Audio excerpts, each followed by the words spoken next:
Are you someone who wants to get into the Sydney property market, but are the high prices right now scaring you? If so, then this is a video for you. Hi, I'm Nero Thambi-Pillay from Investment Rise, and today I want to talk about 3 ways you can get into the Sydney market. Now I know that might sound strange when prices are so high, but bear with me. Number 1, ask your parents for money. Yeah, okay, I know that sounds strange, right? But I kid you not, the Reserve Bank of Australia governor came out on the 17th of August in a report in the Sydney Morning Herald and said that for young people trying to get into the Sydney market, and I think young means under 40, the best way, and in fact in his words, the only way to get into Sydney market is to get money from your parents. Now, if that's a viable strategy for you, congratulations. But for many of us, it's not. And in fact, even if it is, for many of us, we want to do it on our own steam. So strategy number 1, I'm sorry, Mr. Reserve Bank Governor, I don't agree. Number 2, wait for the property market to crash. Now, if you've been reading all these doomsday reports, especially from US-based experts and people saying the Sydney market's going to crash, prices are overvalued, I'm sorry to tell you, you're going to be waiting forever. Sydney prices are not going to crash. Sure, there may be a slight correction, 5%, 10%. Well, let's do the numbers on that. Let's say we're talking about $1 million property, which is about the average price point, by the way, in Sydney. In fact, I think it's a bit higher than that. So $1 million, take away 10%, is $900,000. Great, you're now buying something for $900,000. Don't you feel you got a bargain? You see, so prices are not going to crash because the Sydney population is growing too quickly, right? So sure, there'll be a time when there'll be an oversupply, but it's not going to cause the crash that people are talking about. It just makes great headlines, but please don't fool yourself. Strategy number 2 is this is not a viable strategy.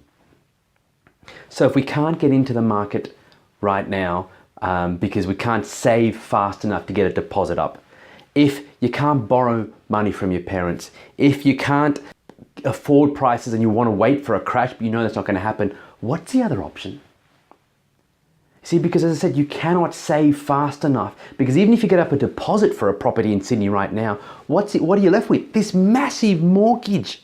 Imagine having a mortgage of $600,000, $700,000, $800,000 that only you and maybe your partner are faced to try and pay off next 30 years.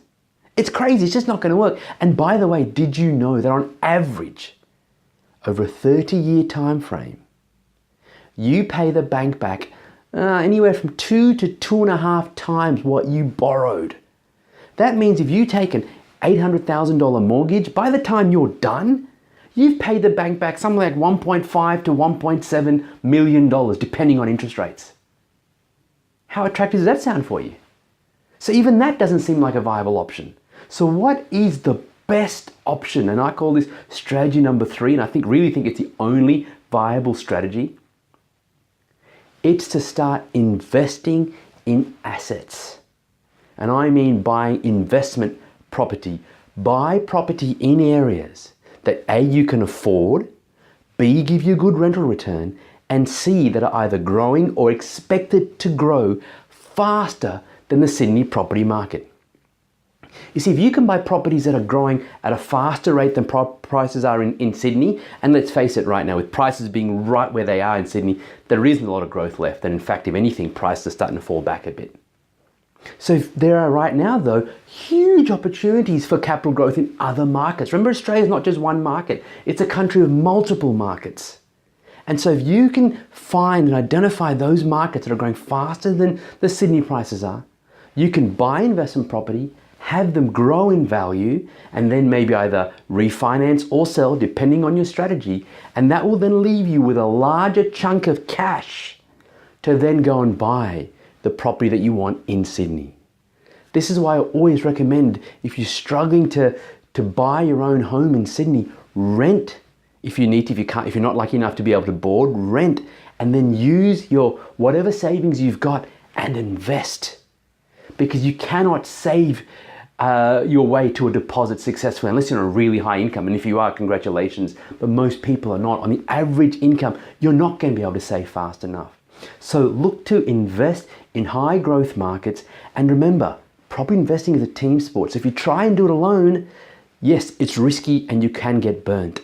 Look for someone who's got the experience who can help you identify these growth markets, make the investing journey really, really simple, have some patience, and this is the way you're going to be able to get into a property in the Sydney market far more easily with a smaller mortgage.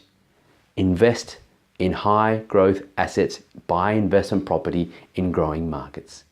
Let me know what you think of this strategy. Bye for now.